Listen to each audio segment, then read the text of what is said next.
After many months of speculating about the last trailer, we finally have a new trailer for Tears of the Kingdom. And in this one, there is a whole lot. The trailer starts off with a lightning storm. This is nothing unusual for Hyrule in the Breath of the Wild world, and obviously now the Tears of the Kingdom world. Also, we have seen a lightning storm in a past trailer confined in a small cloud when we see Link riding his rock upwards. And in this shot, we see Malice pouring from Death Mountain as we have seen before. And also the swirly green stuff that we've seen in other shots as well. We still don't 100% know what this represents. We just know we have seen these since the beginning of these trailers way back in 2019, spiraling above Ganon. We do see what I also think is two more off in the distance as well. Next, we're met with an enemy camp, and you'll notice there is new enemies. That's something tons of fans, myself included, wanted for this game, and much like the Zelda team does, they listen to their fans. You'll see way more new enemies later in this trailer as well. There are more swirlies in the distance, and when the lightning flashes, we can see a glimpse of just how big this enemy camp actually is by looking at the bokoblins compared to the flying enemies. It seems that they're pretty big enemies, and the camp itself also seems to be a pretty decent size. These enemies could be a form of Keese enemies that got huge, or they could be Kargaroks, an enemy we have seen in The Legend of Zelda before. The next scene, we see some glowing lights coming from what looks to be the new towers for this game. This could be how you unlock the map for this game yet again, like we did with towers in Breath of the Wild. We also see the markings on the ground of Hyrule yet again, and later on you'll actually see Link riding through these on his horse, which totally looks like Epona. I don't exactly know what these are. The only thing that I could think of is these are markings for when the Sky Islands did come down. Maybe they're like a crop circle for aliens, but instead this is from some sort of ancient or sacred Hylian race. We also do see a vortex in the sky as well. The next scene is a shot over a Sky Island, and there's not much here, but you do see a lot of swirling blue orbs. Keep that in mind as you will see more blue orbs and aura like this in a second. Usually in these Tears of the Kingdom trailers, we see the greenish color, but these are blue. Underneath the Sky Island is a glowing red light that kind of looks like the Guardian Skywatchers we've seen in Breath of the Wild, but it's kind of too far away and you can't really tell what it is. I don't really think it's a Guardian Skywatcher. I think maybe the platform below is just part of another Sky Island, or maybe something to do with how this Sky Island is being lifted up. As the clouds move away, you can see more of these Hylian crop circles on the ground. And then this very shot right here, I think is kind of huge. I'm wondering if maybe the previous shot ties into this shot, because off in the distance, you see some dancing blue flames. And we know that these blue spirits represent the dead spirits, and honestly, they're just kind of too random and weird to not talk about. This is very similar to the flames we see around the champions in Breath of the Wild, so I wonder why these flames are here. I don't want to say for certain that it's a grave of a champion, but it definitely looks just like the flames that are around them in the cutscenes. On the left side, we see an enemy base, and we see a bokoblin mining. It also seems that they have malice pouring out of them. These enemies certainly look like Lizalfoses, but we know these enemies do have different forms, and you'll see that later on in this trailer. One of the reasons I think this shot is so huge is because this is clearly underground. You can see the stalactites hanging from the ceiling in the background. This could be a hint to classic dungeons in this game. And this is not the only time we see underground in this game either. If you've watched any of my other Tears of the Kingdom videos, you'll know that I have said that when Aji Anuma said that the expanded world goes beyond the sky and the world we knew from Breath of the Wild, that I thought that we would have underground exploration. And here it is, in the flesh. And whether this is a dungeon or a cave, I don't know, but it is very clear that we will be going underground in this game. I have no actual idea what this tree is that has something glowing inside of it here. It certainly looks like it's something important, maybe like it's growing something. I also notice how there's malice literally everywhere, and it even looks like there's a stream of malice flowing here, just shedding more light on how corrupt Ganon has made this world, and evil is literally spreading everywhere. This shot from the bridge we all know from Breath of the Wild has something very cool on it, and that is this, what seems to be a Gleeok. A Gleeok is a very old enemy from The Legend of Zelda, and it's amazing to see it making an appearance here in Tears of the Kingdom. And man, oh man, am I excited to fight this thing. We can also see the malice pouring out of Death Mountain, the castle lifted up by malice, and another hint of green swirlies. We then get a shot of the Hateno village as Ganondorf speaks all creepily, which honestly, hearing Ganondorf's voice for the first time is insane, and the voice acting is amazing. It fits perfectly. We see another swirly here where in the Breath of the Wild Hateno village, a tree used to be. We also see lights down in the village flickering as Ganondorf is telling his servants to rise. Now, this could be a time lapse or something of the houses flickering on and off, and this could just be a shot of Hateno and they put that voice on it, but I definitely wanted to point it out because it doesn't look normal. Also in the distance, we see a random streak of malice, kind of like the pools of malice we see all through the trailer. The next shot is from the Temple of Time where King Rome tells you the lowdown of the Breath of the Wild story, so it's interesting to see this symbolic shot with the Blood Moon. Since the Blood Moon is such a vital part of this trailer, it's crazy that it's taking place here where Breath of the Wild started, basically. There is also an AT-AT from Star Wars off in the distance. Obviously just kidding, but that Sky Island definitely does look like one. Ganon then wraps up his welcoming speech, and just to sum up everything he said, it was, "Rise, rise my servants, sweep over Hyrule, eliminate this kingdom and her allies, leave no survivors." Very comforting, Ganon, thank you so much. Super high resolution blood moon in the next shot, and then we see that Malice has sort of covered the castle again and lifted it up. The next shot we see Malice being shot and enemies appearing. And at first I thought these enemies were being shot out from the blood moon, but the trajectory makes me think that they're coming from elsewhere. Maybe Death Mountain or maybe the castle from the previous shot. We have another shot of another green swirly, and I just feel like at this point I have to call all of them out. Here, the blood moon just absolutely goes insane. And inside of it, it looks like Ganon is morphing or exploding. Maybe morphing or changing from his old shriveled body and reawakening. And then it looks like he just releases his evil everywhere. And maybe this isn't even the blood moon at all. It could just be Ganon sort of exploding, releasing all of his evil throughout Hyrule. Next, there is what looks like volcanic rock falling apart and the same castle shot being lifted up and destroyed. Then there is a pan of the Great Plateau with the blood moon overtaking the world. We then see another crop circle from the Zonai or whoever left these. And then we see enemies being spawned from this evil that burst open. And no, you'll notice that it's not only bokoblins, moblins, and Lizalfos. We get introduced to a bokoblin boss and also a Redead. Many other forms of bokoblins, moblins, and Lizalfos are also shown with different things on their head. Link then rides opponent in Hyrule Field in front of the castle, and we see that same mysterious vortex in the sky. This next shot in the valley is very suspicious to me. It doesn't last very long, but we know that nothing is shown in these trailers without a purpose. To me, it seems that there's an enemy stirring down below. There's also a cloud of dust or darkness forming as well. If this is an enemy down here, to me it seems that the weapon that they are donning is made of bone. What's so interesting is we know that Ganondorf is a Gerudo. This scene certainly does seem to take place in Gerudo Canyon. And like I said, they don't show anything without a purpose. I'm not going to say this is 100% a shot of Ganondorf, but it is very, very suspicious, even if it is just some sort of big boss enemy, kind of like the Lynels in Breath of the Wild. Link is then on top of what we know as a teleport platform. You can also use Hylian language to determine that these letters here say transport. It seems that this is a lift that brings you to the top of those towers we seen earlier. What's so crazy though is that these guardian arms come out to attack Link. Link is sporting his new shield that has the new eye on it, and when the angle changes, we can see the Sheikah logo on the wall. It is also important to know that Link does have some of the vials we've seen in the last trailer on his hip at this specific spot. To me, this looks like this is the top of those towers we seen earlier. Here we see a clan of bokoblins running with none other than the new bokoblin boss following behind. All these bokoblins look wild with their crazy new horns, and this bokoblin boss looks brutal and is even wearing a crown of bones. And I don't know what these are, but I did notice these black structures here on the left. And here's yet another clip of underground in what looks to be a cave as a Hinox chases Link. The Hinox has a glowing green gem on his chest that we probably will have to obtain for a quest. Link jumping off the cliff here seems to be a throwback to the Breath of the Wild trailer showcasing how expansive the map would be. It's nice that after all of this darkness, we have a throwback to how awesome Breath of the Wild was just being able to explore. And in this scene where Link is running through the grass, we can see that this is one of those crop circles I mentioned earlier. To me, it seems like this could either be a light casting down from the sky, or maybe that the earth itself is glowing. I'd say that it's more likely that this is coming from the ground of Hyrule itself. There also seems to be a rather large enemy in the distance. Not sure if it's a Lynel or what, but I don't think it looks like a Lynel. We see more of these winged enemies, but this time one is literally carrying a bokoblin. I mean, what? And this bokoblin is carrying a very prehistoric looking axe, kind of like the one we see Link carry when he climbs this tree here. And if this doesn't seem prehistoric, I don't know what does. It's very weird that they're showing a lot of prehistoric stuff in these trailers. The one in the distance here is also carrying a bokoblin that seems to also be carrying an axe. Link then faces off against some familiar enemies that are sporting the latest fashion in moblin headwear. The next enemy though seems to take place in the sky, against a pretty big boss that definitely has some Zonai architecture. There is one cube glowing green that seems to be its weak spot or maybe its power source, and this is probably how you'll have to defeat it. We then see Ganondorf coming to life, and the hand that once held him is gone. There is an open hole in his chest that has a bunch of malice erupting, and he is no longer sealed and is about to wreak havoc. Zelda then tells Link that I am not sure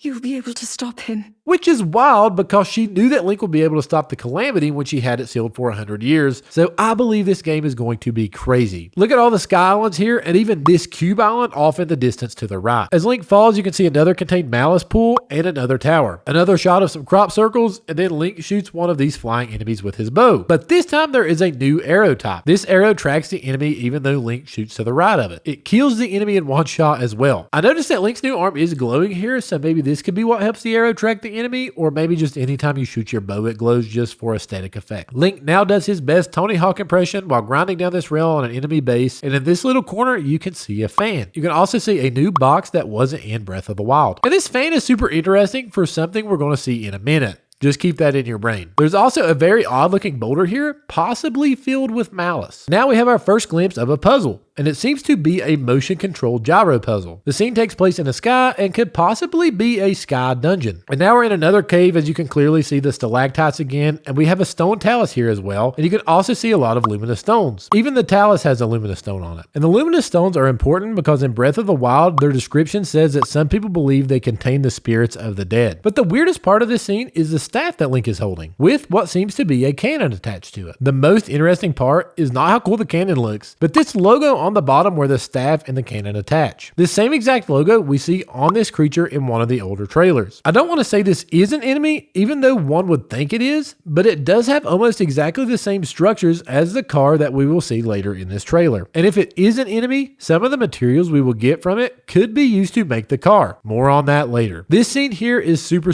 curious. The scene itself is glowing and kind of has an aura of a memory or either some sacred place. The woman's dress here does feature the tears we've seen in the last trailer, and it also has the same exact pattern as the pattern on Link's arm. I think it's pretty safe to say that this is probably Hylia. She outstretches her hand and grabs hold of Link's hand, or maybe someone else's hand. We don't really know whose hand it is. The reason I say maybe someone else's is because Nintendo has very suspiciously been marketing both attire for Link in the pictures they share on their social media feeds. Almost like it's on purpose, like it's two different Links or something. The Link we all know then looks at the same hand in amazement, as if this was a memory, or more likely that this woman gave him a new hand and he's just thinking about, wow, I got this new hand, this is crazy. And it's possible that this hand could have came from the original hero 10,000 years ago, which could be why they're showing so many subtle ancient weapons and obviously attire when they show the long-haired Link in these trailers. It also would make sense as to why at the end Zelda says, please grant him your power. Maybe Link is getting his power from the hero of 10,000 years ago, or maybe just some past Link. But the trailer definitely does make you think that he's getting his power from Hylia herself. We see Malice in the distance covering the land here, but that's not even close to the most interesting thing here. Link actually lifts up a wheel out of this mire, using of course his new hand and not the Sheikah Slate. The object also isn't magnetic, so it's wild that he's able to pick it up with his new hand. We know that his arm has replaced the Sheikah Slate in this game, and according to this picture from the Japanese Nintendo Twitter page, Zelda now has the Sheikah Slate. But instead, the Sheikah Slate looks a lot different. We also do see a new version of a treasure chest here as well. In the very next scene, we see Link driving a car using the same exact tire that he pulled out of the mire. So it seems that we can literally farm items to build things in this game. That's why I mentioned the fan earlier. This is so cool. I did also notice this big jug of green liquid that does look a lot like the stuff that Link has in the vials on his hip. Could this be the gas or the fuel for this vehicle? Are these vials not exactly the Tears of the Kingdom? It is very strange that there is this much in the back of this car. We also now see another form of transportation, this time in the form of a hot air balloon, held together by a green substance. And now the fan comes into play. There is now a hovercraft to travel through the sky. The fans are also held together by a green glue looking substance, the same as we've seen with the hot air balloon. This is insane. I love this part. There is also a sky island here with a circular building. I'm also not sure what these thin lines running up and down from the sky islands are, but they are very interesting. They could just possibly be a rope for Link to travel up and down these sky islands. As Link rides opponent through the field, we see more Malice off in the distance, and we also see something from the sky fall with a green aura. We also do see a ton of sky islands in the distance. And if you look here, it seems like there is an NPC standing right here. And then we see right here as the logo shows what looks to be a mechanical machine showing this same glowing aura we have seen so much through these trailers. To me, it's reminiscent of the Guardians, and this maybe could be another dead enemy that will reawaken whenever we get close to it. Or it could be an entrance to a dungeon or a cave. And then very quick, right here, there is a flower that we all know from Breath of the Wild is part of the quest to find specific Koroks at some locations. So maybe Korok hunting is back in Tears of the Kingdom, hopefully with a better reward this time. And after this, we get a pretty dramatic cutscene. In this split second, as Ganon seems to reawaken, we notice the hand that sealed him is gone. And Malice, of course, pours out to attack Link. But if you look closely, Link already has the Master Sword, and it's covered in Malice. It's glowing blue as it always does when it's around Malice, but this totally looks like how the Master Sword gets broken. I think this is the same scene from what we seen earlier for a split second in an older trailer that attacks Link's arm. because in this scene, his arm is already messed up really bad. We see exactly what this malice has done to his arm. It also does seem that he has these tattoo-like markings that we see later, even without his new Sheikah arm. Probably effects of the malice. Link then jumps to save Zelda, and it's crazy because we've seen Zelda fall so many times in these trailers before. We've also seen Link and Zelda lock hands before as he saves her, and we've also seen the green hand grab Link's left hand outstretched just as it is here. The only difference is Link and Zelda grabbing hands in earlier trailers. Link's hand wasn't broken. This either could be changed for the trailers just to mess with us, or maybe it was taken from an earlier part of the game where it's not a big significant fall like here, but maybe Link is just helping Zelda upstairs or something,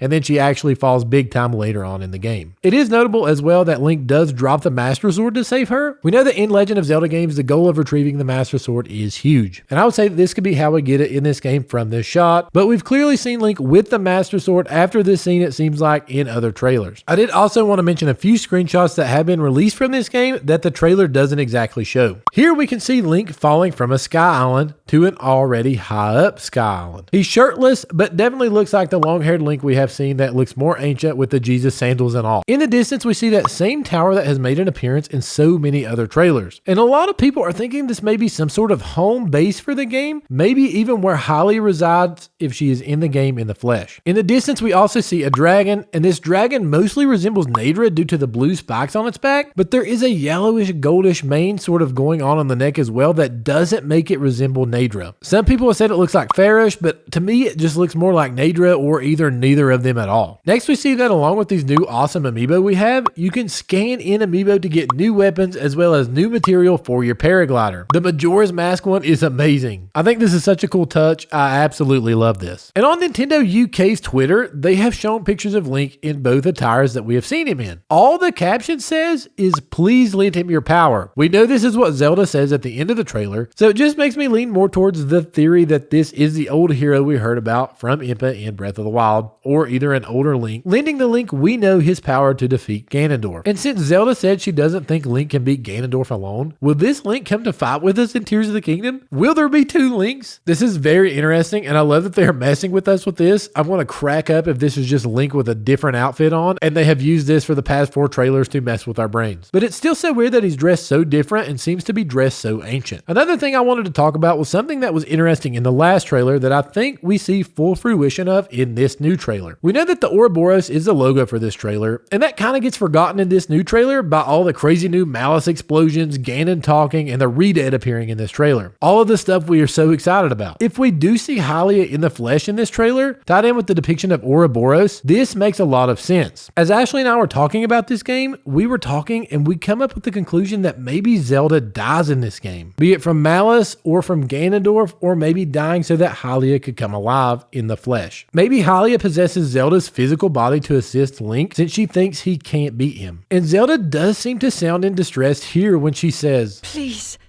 lend him your power. This doesn't just sound like casual Zelda. This sounds a lot like Zelda that could possibly be dying or at least injured really bad. And then either purely giving her power over to Link or maybe awakening Hylia in the flesh. There is a lot in that, and I know that's a huge speculation, but I think this picture of this prophecy on the wall in the last trailer where Zelda links hands with who I think is Hylia just adds to this. It symbolizes the Ouroboros here, the linking of the two. I originally thought that this scene took place in the past, but now I'm wondering if it's a prophecy for the future. Instead of Zelda being lifted up by the Malice, as I said before, she could be falling into it like we have seen her falling in this trailer so many times. All the enemies with Malice running through them on the wall here looks like how Malice is flowing through the land in the new trailer. And this could be a prophecy of Zelda dying, reincarnating as Hylia to overcome Ganondorf. I also wanted to mention that the file size for this game will be the biggest for any Nintendo Switch game, coming in at around 18 gigs. Compared to Breath of the Wild's around 14 gigabyte file size, I think this just shows how big this game is going to be and how much is going to be in this game. This is all super heavy, and as in depth and as amazing as this new trailer was, there is still a ton to be combed through and worked out. If you guys like this video, be sure to hit the like button and subscribe for more Zelda and Nintendo content. You guys have an amazing day and God bless.